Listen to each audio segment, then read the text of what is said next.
Okay, so as you guys know, in May of last year I bought a Miata, and it was painfully slow and unreliable, and it was burning oil. You guys know the whole 9 yards.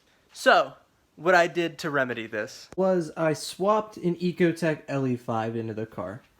The swap isn't completely finalized yet, but as you guys saw in the previous video, it drives, it sounds awesome, and it's kind of quick. But it's not quick enough. So this transmission should be rated for about 250 horsepower. This engine puts out 200 horsepower. I want to blow up the transmission. So I'm going to install a nitrous kit on the Ecotec Miata. This nitrous kit, from what I saw, it's going to be your best bang for your buck power adding mod for any car. This is a universal system. This is the Nitrous Express Proton Plus kit, and it's gonna come with everything I need to get this car ripping. So here's everything you get with the kit. In addition to this, you're also going to get your instruction manual. You have your nice little solenoid block. You have a switch for the gas pedal, so like it's wide open throttle, so you don't blow the shit out of your engine. Here's your little valve that's going to go into your intake, and this is going to spray the good stuff in it. A little T for your fuel lines, hose, jets for your nitrous, so you could choose what shot you're running. The bottle stand, more hose, fittings, wiring, the whole 9 yards. It's everything you need to get blowing up your transmission. And I almost forgot about the most important part of this. So we get all that mad street cred. Here's a Nitrous Express Purge System, so we can do cool things like go psh. Alright, so first up with this nitrous installation, I'm choosing to mount the nitrous bottle. I'm going to be mounting it in the trunk of the Miata. The trunk of the Miata isn't super big, but it's got plenty of room for mounting our 10-pound bottle for our nitrous setup. Also note that when you mount it, you want this valve to be pointing straight down.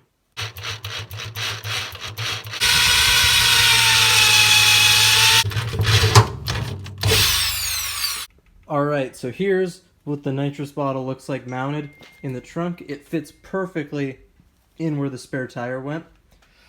You can see it has the only things to the stand are its two little brackets, a short one and a taller one, and then they're just held in with some bolts. They just go right in. Pretty simple install. Only thing about if you're doing this on a Miata, there's a heat shield for the exhaust underneath the where the spare tire is, and it's a little bit difficult to get out, but it's not too bad.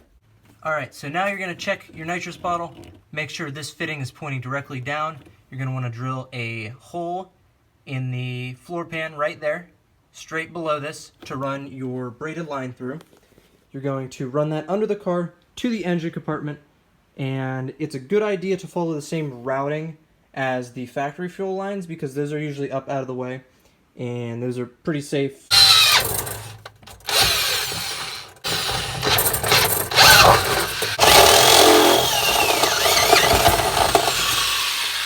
That'll be big enough. Make sure that in the hole that you drill in the trunk floor pan, make sure you put a grommet in that, because if you don't and you're driving, the line is going to chafe on the bare metal edge, and it's going to split that line wide open, leak all your nitrous out. You don't want to do that, because that nitrous needs to go into your engine, not into the atmosphere. So there's what this looks like. Comes in, out of the nitrous tank, goes down under the car. Make sure you put a grommet in there.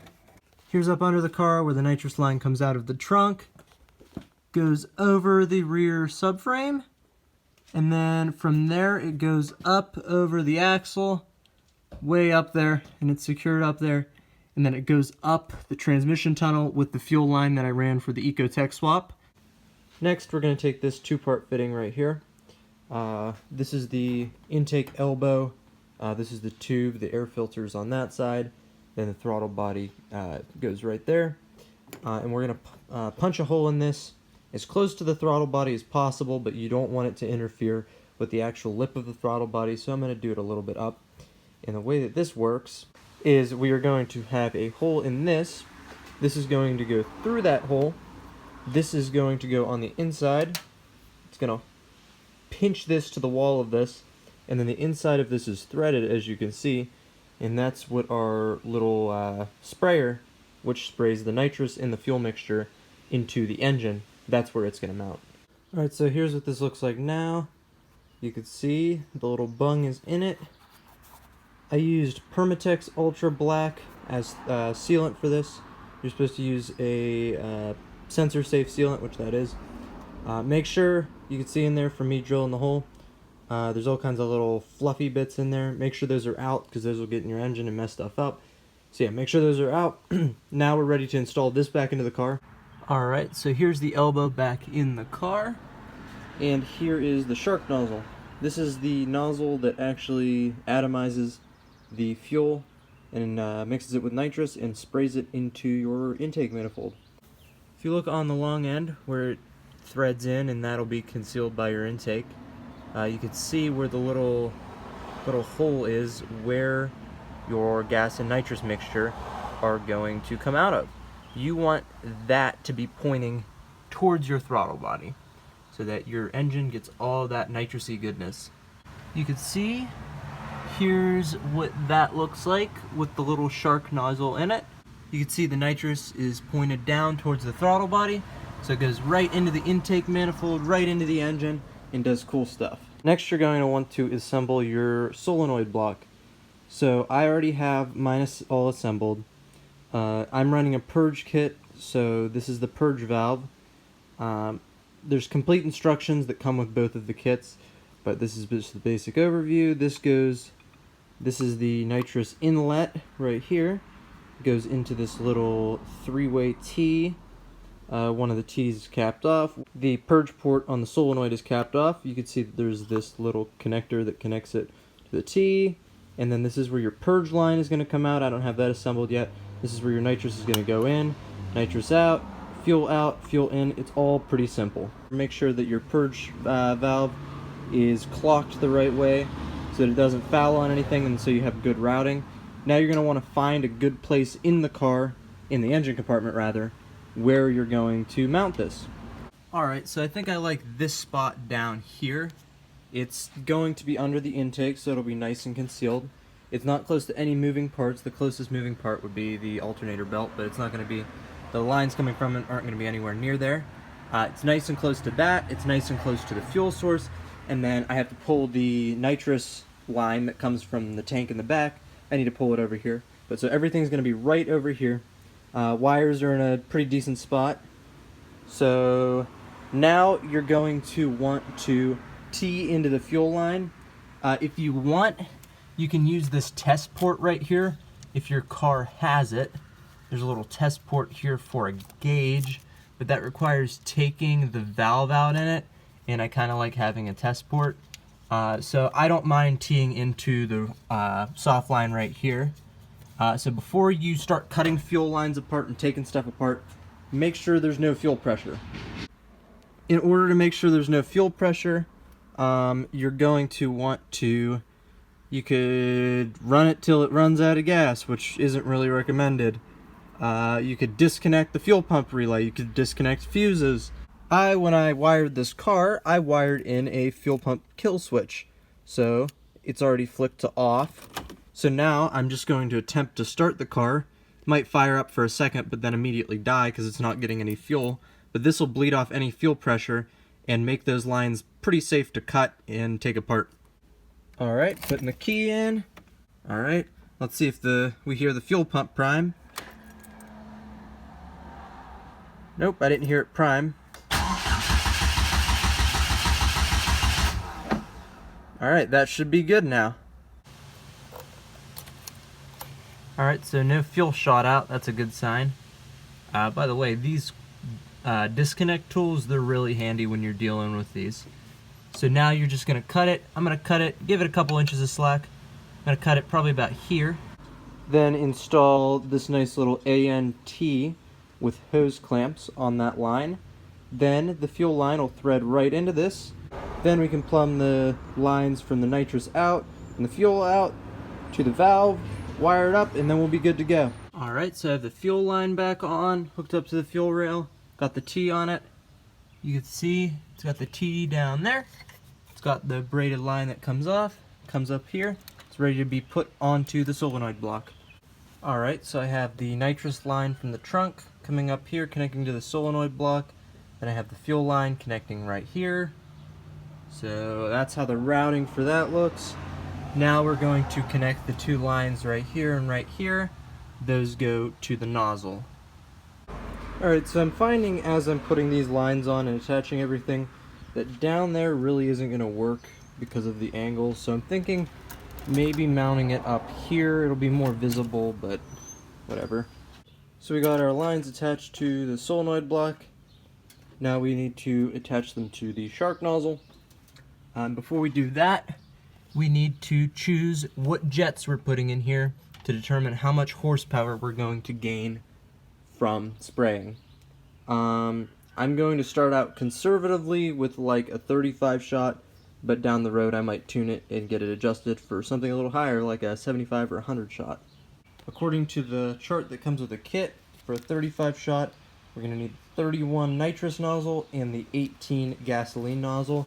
Here's a little bag full of the jets for the shark nozzle. They're just brass little jets. Alright, so I have the jets in the shark nozzle. The lines from the shark nozzle go to the solenoid block, which I have mounted here. The purge line, I just used copper nickel brake hose. You can see it right there, just comes out over the fender so I could spray and see the delicious nitrous getting sprayed up over there. And then I'm going to get knocked out from the nitrous because my top's probably going to be down and my window's going to be open. I'm going to inhale it and then get knocked out and then wreck. So yeah, I have the wires ran inside the car. And then inside the car I have this little custom switch panel that I made. So when you want to arm the nitrous system, turn this on. You can see this green LED lights up. Press this button to purge. You could hear the solenoids clicking. And then you would press this button to spray the nitrous fuel mixture. You can hear the solenoid clicking for that. I'm not going to go too far into detail with the wiring because there is a pretty comprehensive guide that comes with the kit.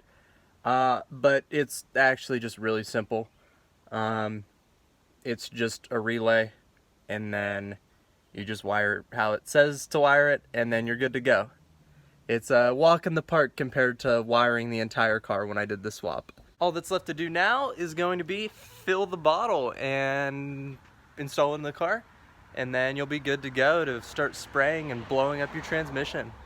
Alright, the bottle is filled. The moment of truth. Everything is hooked up. Let's see if we hear nitrous fill the lines. Oh yeah.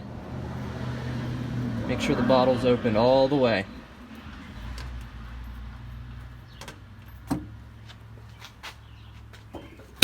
Make sure you come up to the engine compartment, make sure you check for leaks, make sure you don't hear any hissing or anything, and then give it the old soapy water test. Just spray soapy water on all the connections, make sure there's no bubbles in it. Let's go ahead and test the purge system. So I have this wired so you can only activate the nitrous system when the car is in accessory mode or on. So let's turn to accessory mode. You can see lights come up on the dash. Should be able to flick this up now. Let's test the purge. Haha, look at that. We got nitrous.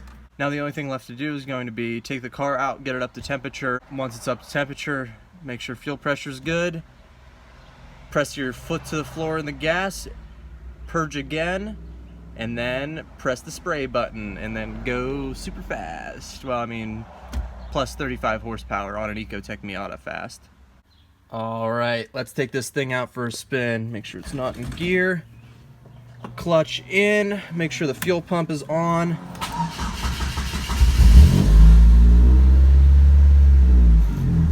Oh yeah, purrs like a kitten. Alright, so this is going to be kind of hard to film since I don't have anybody helping me out right now. But we're just about up to temperature and ready to spray. Alright, we are up to temperature. Turn the nitrous system on. Sorry for the crummy angles. Purge. Alright, we're nice and purged. We got white vapor coming out.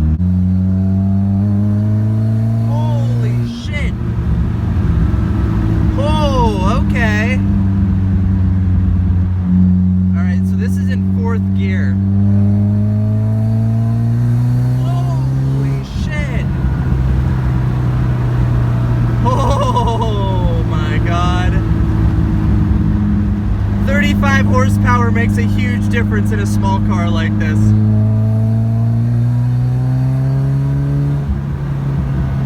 You can hear the tone of the exhaust change when I spray. Oh my god, this is insane now. Holy smokes. Okay, so nitrous on an Ecotec Miata. Seemed like a stupid idea, but it's actually really fun. If you were doing an Ecotec Miata build and you plan on staying naturally aspirated and you just want a little bit more power every once in a while, nitrous is a great idea.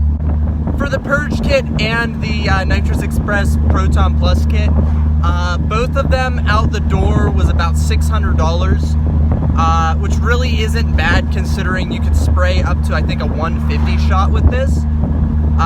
It's gonna be your best horsepower per dollar mod that you can do to any car. So you guys, I appreciate you all for watching this video. I had a lot of fun making it. Make sure you stay tuned because some more crazy stuff is gonna be going down with this car that you're not gonna wanna miss. So I hope you all enjoyed, and I will see you all next time.